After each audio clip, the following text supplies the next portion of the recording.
do we need humans for? Or at least, what do we need so many humans for? Do you have an answer in the book?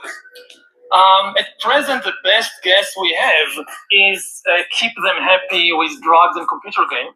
Most people will be willing to give up their privacy in exchange for much better healthcare based on 24 hours monitoring of what's happening inside their bodies. Humans are now hackable animals. This soul or spirit, and they have free will, and nobody knows what's happening inside me.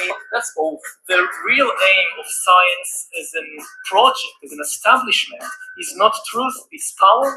The idea of the social credit is to monetize everything, to give value to every single thing you do in life. It's a function of surveillance. It has positive potential in some regard. What do we need humans for? And that's the one that triggered me. First, I want to give all praises to Yahweh, Bahashem Yahushai, Bahashem Rukakadash. Double honor to the apostles and the elders of Great Millstone. Salutation to all the brothers and the few sisters out there. One to like foreigners from the seed of Abraham, Isaac, and Jacob. Shalom in the Hebrew, which means peace. If you don't know, if you have not recognized, which everybody, through the spirit of Yahweh Shem Yahushai, the world is going to come to the same conscious, collective conscious decision, and already the world is already seeing for who these people are. But the conscious decision that the world is going to realize is that these people are the devil. And you're going to realize, you people, especially in America, are going to realize why those Hebrew Israelites that was in the corner screaming their heads off, talking about Esau, gotta die, he has to get it. Why Obadiah states the statement that it says about Esau, all right? These people move in such a manner that there's no other option but to take them out. They need to be taken out. That the Lord himself, the creator of all things, has to see him. When I mean see him, he has to come himself to take him out of position of power. This is the stark warning of these devils. All right. The first scripture that should come in mind right then and there, for since I said that, is Romans 9 and 17. Now, what did he say? He said, "What do we need humans for?" Right? And the scripture tells you straight up. Matter of fact, before I get that. Now, you know what? Yeah. Second Ezra, sorry. I'm sorry. Is Isaiah 45 and 18. It says, "Thus saith the Lord that created the earth, the heavens, the Most High himself that formed the earth and made it. He established it. He created it not in vain. He formed it to be inhabited. I am the Lord. There's none else." So the earth was established to be inhabited, not by beasts only, by man. And the only people who has the rights to live is, matter of fact, I'm on that tip now. Second Ezra 8 and 1. It says, "And he answered me, saying, the Most High have made this world for many, but the world to come for few. The world to come is the kingdom of heaven. Many pretenders had a shot to rule. Many pretenders had a shot to rule, and they all fell, because this earth is not made for them. All right. this earth is made for the nation of Israel. Second Ezra 6. I'm going to go to the end and I'm going to jump up. 56. It says, as for the other people which also came of Adam, that has said that they are nothing, but be like unto spittle, and has likened the abundance of them unto a drop that falleth from a vessel. So the Lord sees the other nations that he created as nothing. But it says, and now, O Lord, these heathen, which have ever been reputed as nothing, have begun to be lords over us and to devour us. So the Lord's perhaps supposed to go up, actually. But you know what? I'll just keep going. Yeah. So the Lord created all these nations, and yet they're above us. Well, that's the few. All right. Actually, that's the many. That's the many. These are the nations of the many. You have the opportunity to be in rulership, and now they don't fit.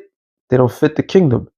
But we, thy people, whom thou hast called, thy firstborn, the only begotten, thy fervent lover, give it into their hands. If the world now be made for our sakes, why do we not possess inheritance with the world? How long shall this endure? So the world is made for Israel's sake,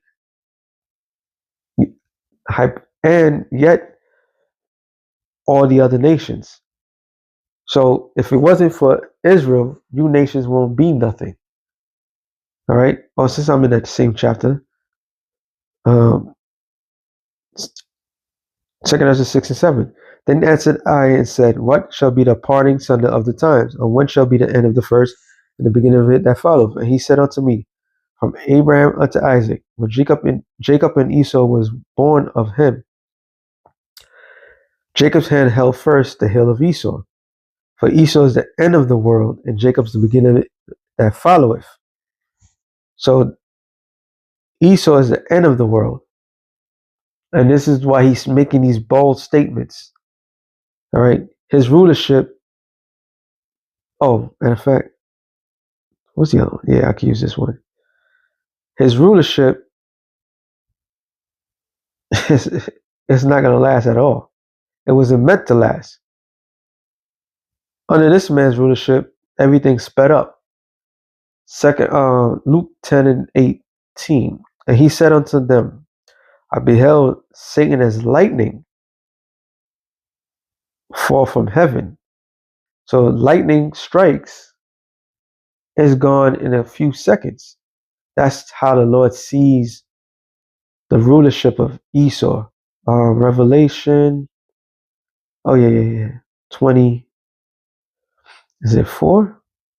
No, 3.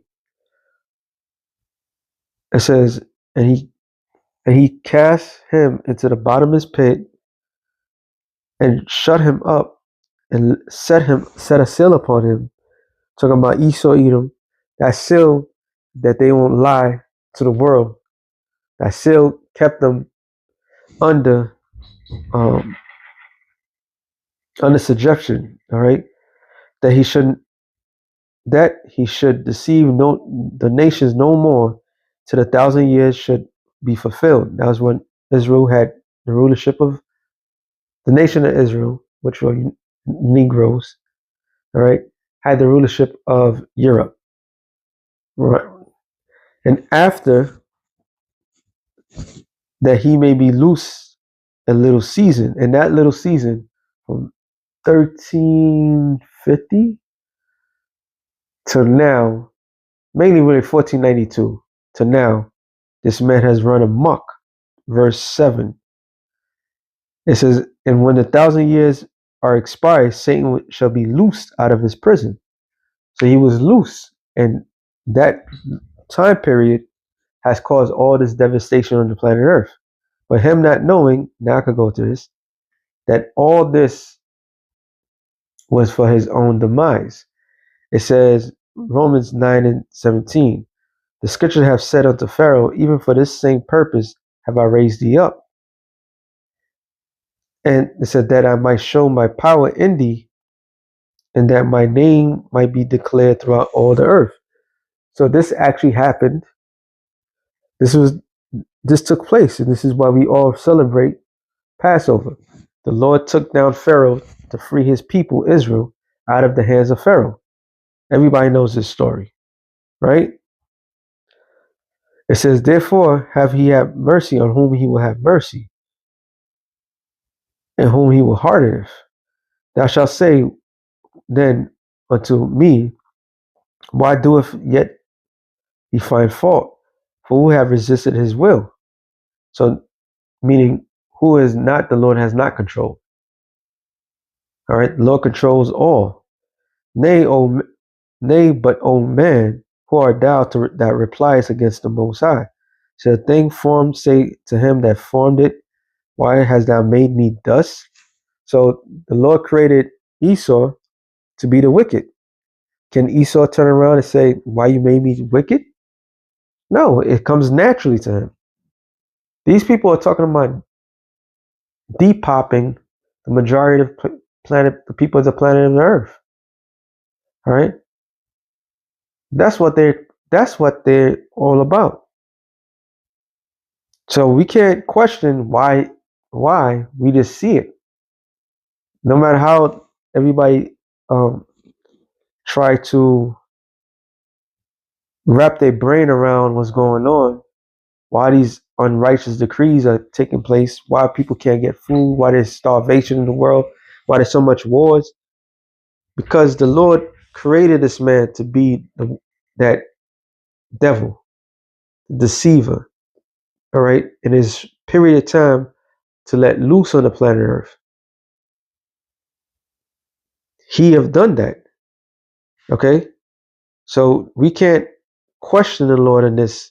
It says, have not the potter power over the clay, the same lump to make one vessel unto honor and another unto dishonor? What if the Most High, willing to show his wrath, to make his power known, endureth with much long suffering, the vessel of wrath fitted for destruction?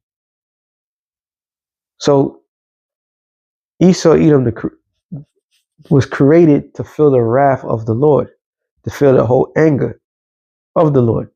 This is why they do everything. They adverse to the Lord. Matter of fact, Deuteronomy 32 and 41. It says, if I wet my glittering sword and my hand took hold judgment, I will render vengeance to my enemies. I reward them that hate me. So who hates the Lord? Esau. All right. He's going to reward them by their own destruction. I will make my arrows drunk with blood, and my sword shall devour flesh, that with blood of the slain and of the captives from the beginning of revenge upon the enemy.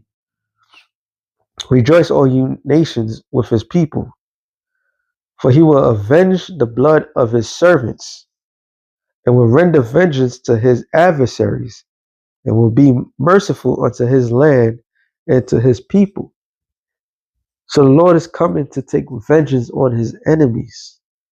And his prime number one enemy is Esau. And Esau, like it says, I mentioned Obadiah. Obadiah, start at 15. It says, for the day of the Lord is near upon all the heathen. As thou hast done, it shall be done unto thee. So what did this man have done? He's rape, robbed, murder. He have destroyed this world. He had destroyed the foundation of this world. All right. It says, for as ye have drunken upon my holy mountain, that's why they're in that land. Okay. They have drunken in the Lord's holy mountain.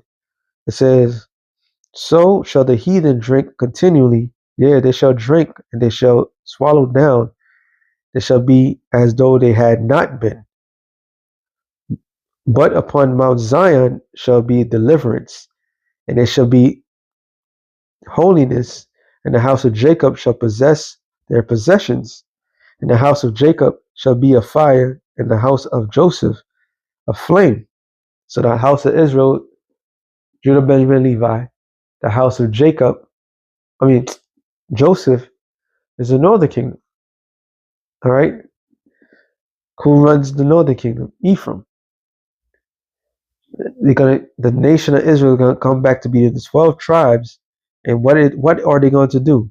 In the house of Esau for a stubble, and they shall kindle in them and devour them, and there shall not be any remaining of the house of Esau, for the Lord hath spoken it. So the Lord has spoken that the house of Esau is going to be done away with. All right, and we see exactly why the Lord is going to do away with this with them. Ezekiel 28. Is it 28? I believe so. Hold on. Ezekiel. I'm sorry. It's 36. Was it 35? 35. To the point. It says 13. Thus with your mouth have you boasted against me, and have multiplied your words against me. I have heard them. And that's what this guy was doing. All right. What's this guy's name? Yuval Harari. What do we need? The Lord did not create man to be useless. All right. The nations are created to serve the nation of Israel, the true biblical Israelites. And even when they do serve the true biblical Israelites, they are not going to they're going to have all that they need. They're going to be happy. All right. They started talking about surveillance because they on a God trip. They talk about animals. They see people as animals. All right. This is what these devils are talking about. So they boast and they say science is what they make it. So science is supposed to be knowledge, which broke it down. It was the Makama. Their science is pseudoscience. It's a lie. It's all about control. It's all about ruling the people unjustly. Okay? And then when he took down our nation, took our land, they was boasting themselves. Like, look, who we up. Said, thus saith the Lord, when the whole earth rejoiceth, I will make thee desolate. So the only way we're going to achieve that unachievable thing, which is world peace, is when the Lord annihilates these people from the planet Earth. All right? But that is going to take place after they have served their duty. As I had rejoiced at the inheritance of my house, of the house of Israel, because it was desolate, so will I do unto thee, that shall be desolate, O Mount Sion, and all Idumea, even all of it, and they shall know that I am the Lord. So the Lord is destined Esau, Edom, to be annihilated. This is why when Benjamin, not a Jew, had called the Stillings in that land of Giaza, he mentioned them to be what? He mentioned them to be Esau, because now he has the right to annihilate Esau from the planet Earth. Yet they know that they are Esau, and this is the thing that they want to do to the planet Earth. He has a God complex. He want to wipe away the majority of the people in the planet. So since he wants to do that, like the scripture says, the things that you want, you shall receive. Roughly paraphrasing. Matter of fact, Job 4:8. It says, even as I seen, they that plow iniquity and sow wickedness reap the same. This is why the things that's happening right now, and they have this bloodthirst of wiping out the majority of the people on earth. They even have what do they call it? Samson, a dead hand man switch or something like that. This is why they have these things. So if they go down, they take everybody down with them. All right. So since they want to do that, the Lord is going to respond to them. The Lord is going to do it unto them. All right. Hey, this is it's the scriptures. The Lord's going to give them their medicine. I always bring it out. You know what? You can't deny the spirit. Isaiah 14. Let's go to the point. Verse 20, I believe.